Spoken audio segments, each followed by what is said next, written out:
Bismillahirrahmanirrahim. Assalamualaikum warahmatullahi wabarakatuh. Innal hamdalillah nahmaduhu wa nasta'inuhu wa nastahdihi wa nastaghfiruh wa na'udzu billahi min shururi anfusina wa min sayyiati a'malina may yahdihillahu fala mudilla lahu wa may yudlil fala hadiyalah. Asyhadu an la ilaha illallah wahdahu la syarikalah wa asyhadu anna Muhammadan abduhu wa rasuluh. Allahumma shalli ala Muhammad wa ala alihi wa ashabihi wa man tabi'ahum bi ihsanin ila yaumiddin wa ba'du. Jemaah sekalian yang dirahmati Allah Subhanahu wa taala, kita lanjutkan pembacaan Kitabus Shiyam dari kitab As-Sahih Al-Bukhari. Sekarang sudah sampai bab ke-7.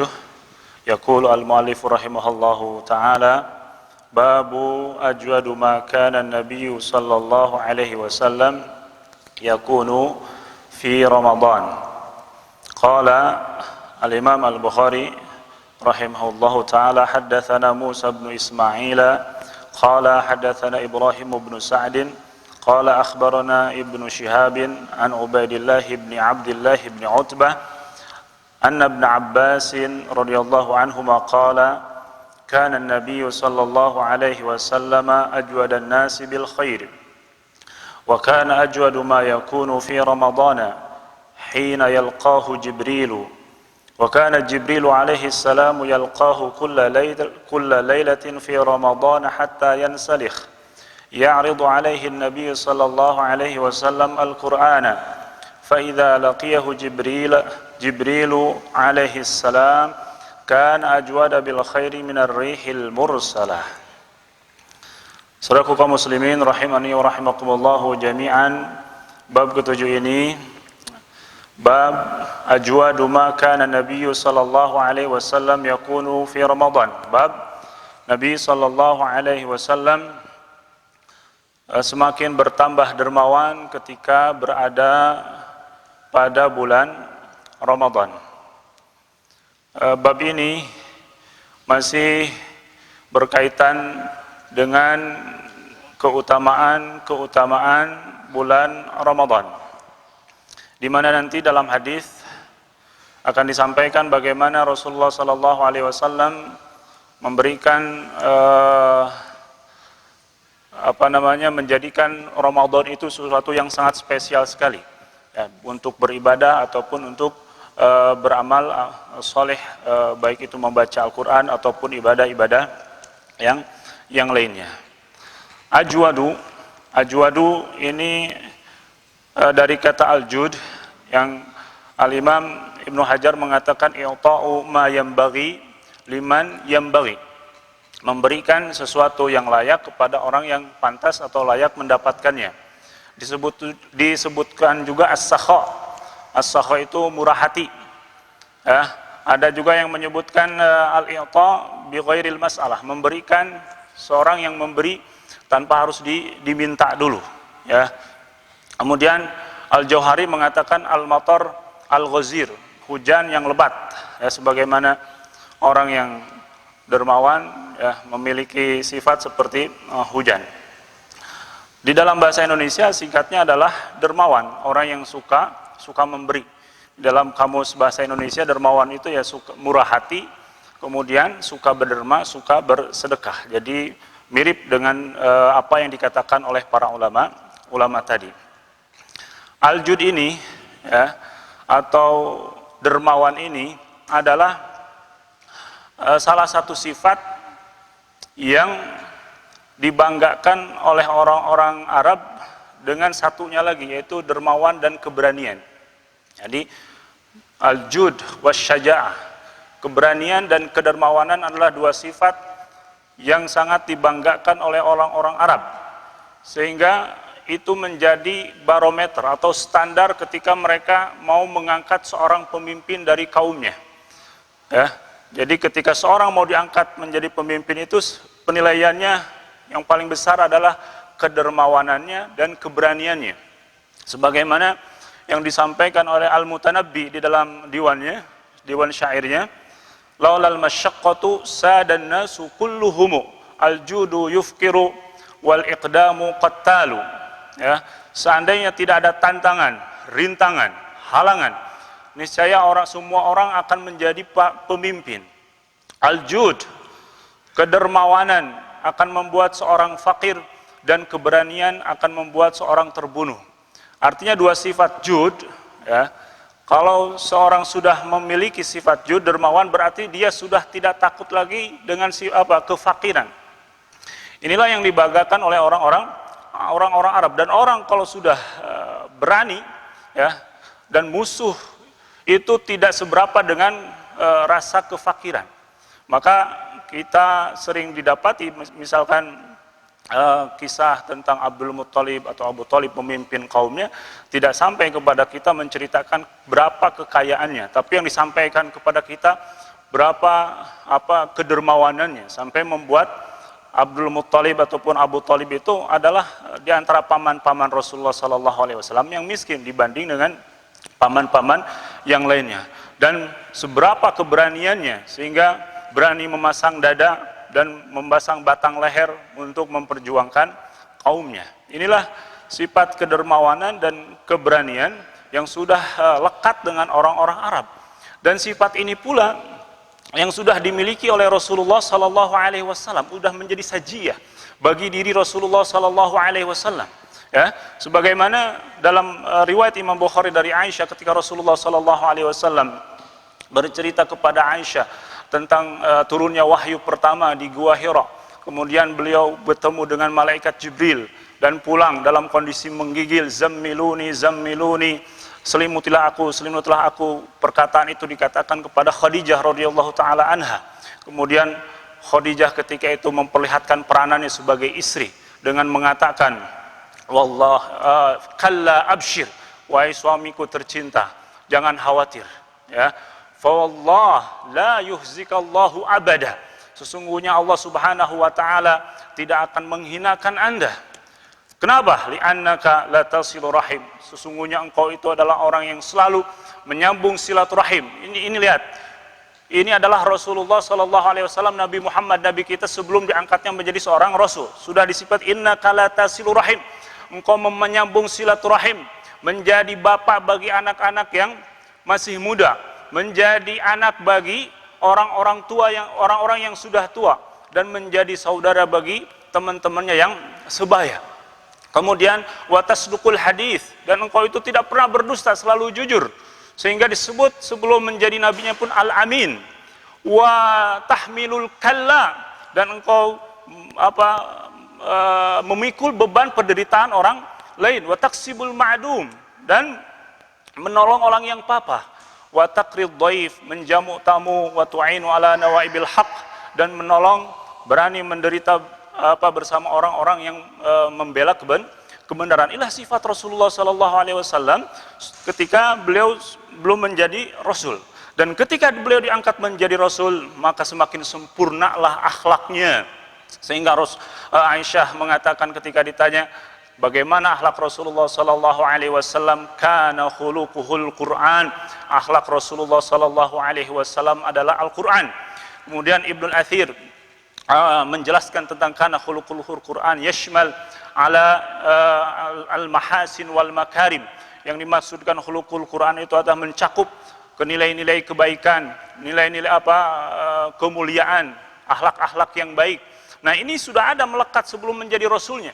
Seorang yang pemberani, seorang yang dermawan, menolong orang lain, jujur dan lain sebagainya. Kemudian ketika datang Islam, maka ditambah lagi tamassaka bi adabil Quran wa nawahi wa awamirih.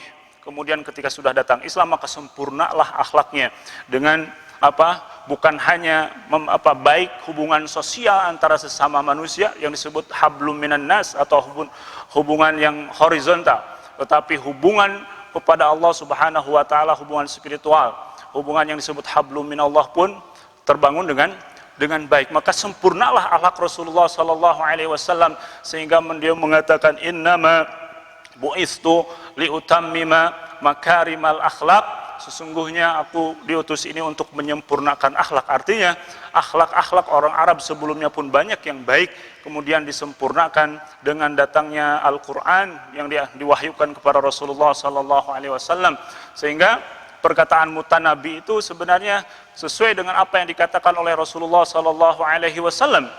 Beliau mengatakan sebagaimana hadis riwayat Imam Abu Daud dari Abu Hurairah radhiyallahu taala anhu, sami'tu Rasulullah sallallahu alaihi wasallam yaqul syarru ma fir rajuli syuhun. Sesuatu yang paling jelek yang ada pada diri seorang laki-laki atau seseorang itu syuhun, kebakhilan, halik. Kebakhilan yang membuat dia panik, ya, takut lapar, takut miskin, sehingga dia enggan untuk bersedekah, enggan untuk berderma. Kemudian wajubnun khali', ketakutan yang membuat dia lari tunggang langgang, ya, tidak tidak menjadi sosok pemberani yang bertanggung jawab. Kemudian kita masuk ke dalam hadisnya. Hadis ini diriwayatkan oleh Abdullah ibnu Abbas. Ibnu Abbas seorang sahabat min sigoris sahabah, ya, seorang sahabat junior, karena beliau lahir pada tahun 3 sebelum hijrah dan wafat pada 68 hijriah. Artinya ketika Rasulullah sallallahu alaihi wasallam wafat, usianya baru 13 tahun kurang lebih, dan baru bisa berhijrah pada tahun 9 Hijriah ketika Fathu Makkah. Artinya kebersamaannya dengan Rasulullah sallallahu alaihi wasallam hanya 30 bulan saja. Bayangkan oleh Anda, kebersamaannya 30 bulan ini menjadi suatu yang sangat berkah sekali bersama Rasulullah sallallahu alaihi wasallam, ya, sehingga termasuk 5 besar sahabat yang paling banyak meriwayatkan hadis. Beliau meriwayatkan 1660 hadis, ya. Salah satunya selain kegigihan beliau, ya, dalam belajar, ya. Kalau kita baca bagaimana manaqib Abdullah ibnu Abbas ini, yang selanjutnya adalah doa Rasulullah sallallahu alaihi wasallam yang pernah Rasulullah berdoa kepada Abdullah ibnu Abbas, Allahumma faqihhu fid din wa 'allimhu at-ta'wil. Ya Allah, faqihkanlah, pahamkanlah Ibnu Abbas dalam agama dan ajarkanlah dia tentang tafsir. Maka beliau menjadi seorang hafidh, muhaddits, faqih dan mufassir, sehingga disebut turjumanul Quran. Satu yang disebutkan oleh ulama, keunikan daripada sanad hadis dan isinya adalah bagaimana Abdullah ibnu Abbas ini baru 30 bulan sudah bisa menggambarkan kedermawanan Rasulullah, ya. Hadis ini diriwayatkan oleh Ibnu Abbas. Apalagi kalau misalkan yang menceritakan tentang kedermawanannya adalah orang yang semenjak dari Makkah kemudian ke Madinah selalu bersama Rasulullah, seperti Abu Bakar. Artinya kedermawanan Rasulullah Shallallahu Alaihi Wasallam itu lebih besar, ya, daripada apa yang digambarkan di sini, ya. Abdullah ibnu Abbas yang baru 30 bulan saja sudah menggambarkan nanti di akhir hadis kebaikan, kedermawanan Rasulullah itu lebih baik daripada angin yang berhembus. Bagaimana kalau sahabat-sahabat yang meriwayatkannya ini hidup dari susah sampai suksesnya dakwah Rasulullah Shallallahu Alaihi Wasallam selalu bersama beliau Shallallahu Alaihi Wasallam. Qala kana an-nabiy sallallahu alaihi wasallam ajwadan nasi bil khair. Rasulullah sallallahu alaihi wasallam itu adalah orang yang paling dermawan. Rasulullah adalah orang yang paling dermawan. Dermawannya Rasulullah sallallahu alaihi wasallam ada yang bersifat hissi, ada yang ma'nawi. Ma'nawi artinya yang moral, sementara hissi adalah material. Yang moral yang berkaitan dengan hati, yang berkaitan dengan akhlak, bagaimana beliau telah menyampaikan seluruh ilmunya kepada kita, sehingga kepada para sahabat, sehingga kita pun bisa merasakan cahaya Islam ini adalah jasa Rasulullah sallallahu alaihi wasallam. Sampai orang Yahudi itu datang kepada Salman Al-Farisi, wahai Salman, allamakum nabiyukum kulla syai'in khatal khira'ah. Wahai Salman, Nabi kamu itu mengajarkan kamu segala sesuatu, mengajarkan kalian segala sesuatu, sampai masalah kakus, sampai masalah toilet. Rasulullah mengajarkan masuk toilet, keluar toilet. Kata Salman, na'am, allamana kulla syai' hatal khira'ah. Ya, mengajarkan sesuatu sampai masalah yang terkecil pun. Mungkin tidak ada agama yang mengajarkan bagaimana kita masuk toilet, masuk dengan kaki yang kiri, keluar memakai kaki yang kanan, ada doa khusus, tidur ada doanya, pakai baju ada doa, semua sampai yang terkecil Rasulullah sallallahu alaihi wasallam ajarkan kepada kita. Maka betapa apa ya saya katakan, kurang adab ataupun bagaimana kalau ada orang yang mengait-ngaitkan suatu agama yang tidak diajarkan oleh Rasulullah sallallahu alaihi wasallam dan mengatakan itu adalah sebagian dari ajaran Rasulullah sallallahu alaihi wasallam. Padahal Rasulullah telah sempurna mengajarkan semua hal-hal penting kepada kita. Jadi mustahil ada sebagian agama yang belum diajarkan oleh beliau kepada kita semuanya. Kemudian al-hissi, kedermawanan beliau yang hissi. Bagaimana kedermawanannya? Sudah kita kalau bercerita tentang kedermawanan, mungkin dalam benak kita akan ada namanya Abu Bakar As-Siddiq yang menginfakkan seluruh hartanya, ataupun sahabat-sahabat yang lain. Padahal ada orang yang lebih baik dari Abu Bakar As-Siddiq, tentunya siapa? Rasulullah sallallahu alaihi wasallam, yang dikatakan oleh seorang Arab Badui ketika datang meminta kepada Rasulullah sallallahu alaihi wasallam, kemudian dikasih kambing, bukan 1, 2, 3, tapi beda jabalain, di antara 2 gunung, 1 lembah diberikan. Kemudian orang itu pulang ke rumahnya, ya, dan mengatakan, kami telah datang dari seorang yang namanya Muhammad, orang yang tidak takut atas pemberiannya. Maka dia masuk Islam dan mengajak orang-orang untuk masuk Islam, ya. Dan masih banyak tentunya kedermawanan Rasulullah sallallahu alaihi wasallam kalau kita lihat riwayat-riwayat di dalam hadis.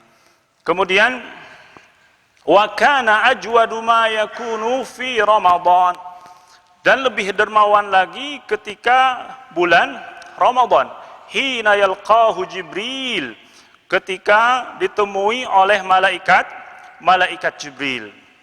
Ini sebagai penguat, ya, dikatakan di sini Rasulullah sallallahu alaihi wasallam lebih dermawan lagi ketika bulan Ramadan. Penguat atas keutamaan bulan Ramadan. Rasulullah menspesialkan bulan Ramadan ini sehingga amalannya baik kualitas kuantitasnya ditingkatkan, dan menguatkan juga pendapat yang sebelumnya yang sudah disampaikan di bab as-shaum kafarah.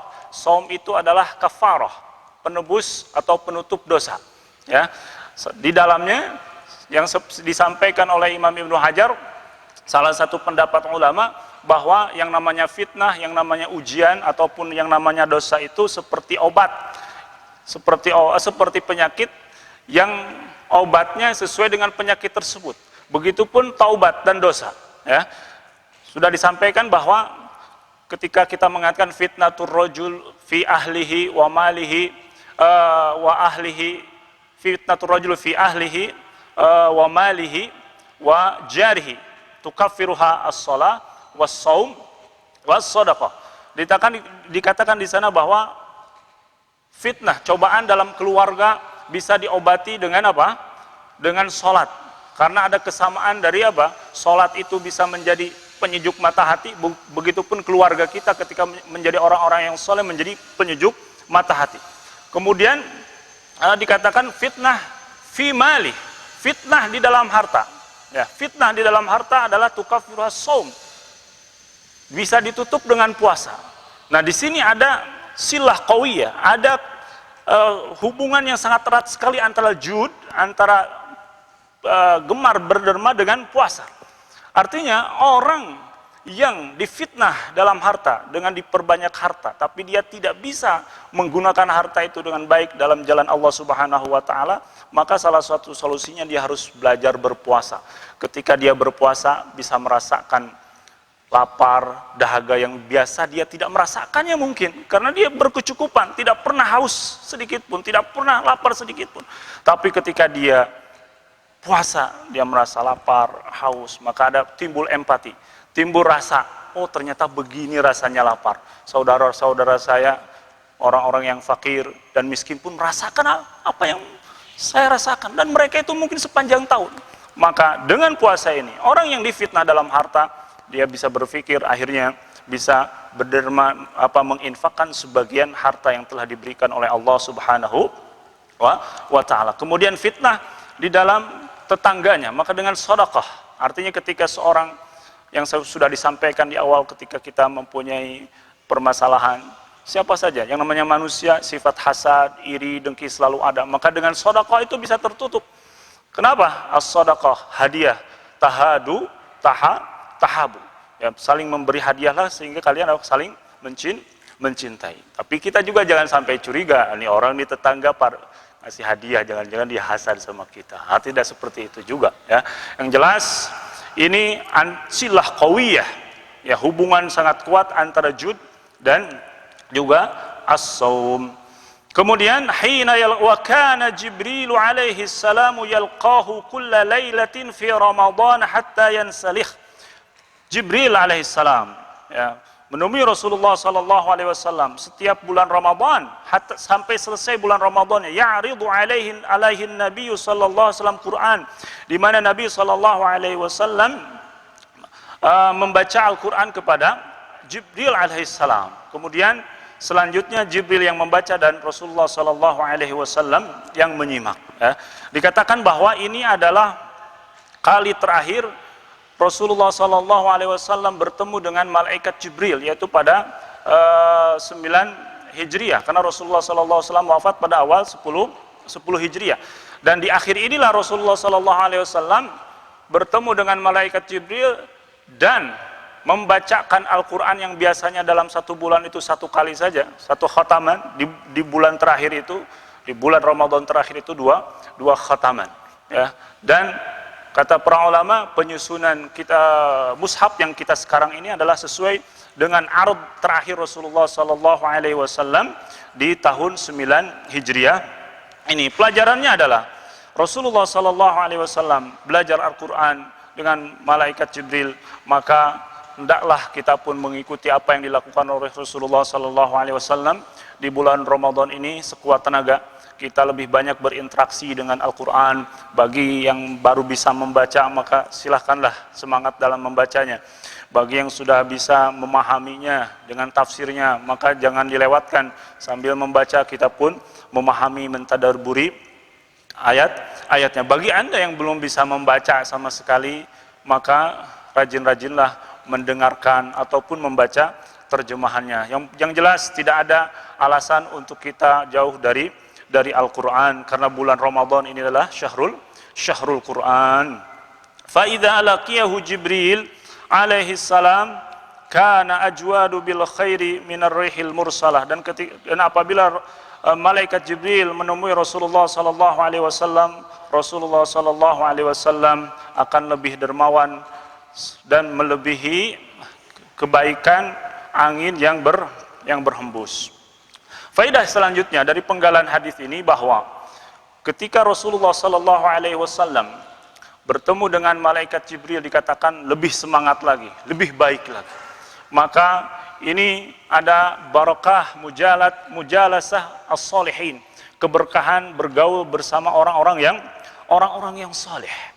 Jadi ketika Anda sudah di sekeliling Anda, lingkungan Anda Anda menilainya orang-orang yang saleh, maka peganglah erat, ya, jangan dilepaskan dan jangan ditinggalkan, karena itu karunia yang sangat besar sekali yang tidak bisa didapatkan oleh semua orang. Tahukah, orang yang membunuh 99 kemudian menjadi 100 itu, salah satu syarat taubatnya adalah dia harus menuju sebuah negeri, sebuah tempat di mana ada di sana orang-orang yang saleh. Maka ketika Anda sudah berada di tempat yang Anda kira itu adalah tempat yang saleh, orang-orangnya rajin dan dekat dengan Allah Subhanahu wa taala, eratlah, genggamlah erat-erat, jangan sampai talinya terputus, ya. Salah satu nasihat Luqman kepada anaknya, ya bunai jalisi al-ulama wa zahimhum birukbataik fa innallaha yuhyil quluba binuril hikmah kama yuhyil arda bibabilis sama. Wahai anakku, ya, bergaulah dengan para ulama, dengan orang-orang yang saleh, ya, karena sesungguhnya Allah Subhanahu wa taala akan menghidupkan hatimu, ya, atau hati kita dengan cahaya ilmu, sebagaimana Allah Subhanahu wa taala menghidupkan tanah yang gersang, tanah yang tidak bisa menumbuhkan tumbuh-tumbuhan dengan air hujan. Kemudian yang terakhir, Rasulullah sallallahu alaihi wasallam dikatakan lebih baik daripada angin yang berhembus, ya. Wajhus syabah, persamaannya adalah sama-sama cepat dalam kebaikan. Angin berhembus yang bisa menggiring awan, kemudian menurunkan hujan, kemudian membuat tanah yang asalnya tandus menjadi tumbuh, menjadi hidup, yang bisa dimanfaatkan, ya, itu dimiliki oleh Rasulullah Sallallahu Alaihi Wasallam. Kedatangan Rasulullah, adanya Rasulullah menyebarkan kebaikan yang merata dan tidak pernah berhenti. Itu adalah wajhus syabahnya. Kemudian keutamaan Rasulullah Sallallahu Alaihi Wasallam dibandingkan dengan angin yang berhembus. Kalau angin yang berhembus hanya sebatas menghidupkan tanam-tanaman, yang buah-buahan, tapi Rasulullah Shallallahu Alaihi Wasallam bukan hanya membuat tanaman, itu pohon-pohon bisa berbicara dengan Rasulullah, bisa mengucapkan salam, tapi yang paling penting Rasulullah pun bisa menghidupkan hati-hati orang yang dulunya tidak ada di dalam hatinya keimanan kepada Allah. Ketika datangnya Islam, cahaya Islam dengan Rasulullah Shallallahu Alaihi Wasallam, maka tertancap kuat pohon-pohon iman di dalam hati para sahabat, yang sehingga kita pun bisa merasakan manisnya Islam sampai saat ini. Inilah jasa Rasulullah sallallahu alaihi wasallam. Hadza wallahu alam. Sallallahu ala nabiyina Muhammad wa ala alihi wa sahbihi wasallam. Wa akhiru da'wana alhamdulillahi rabbil alamin.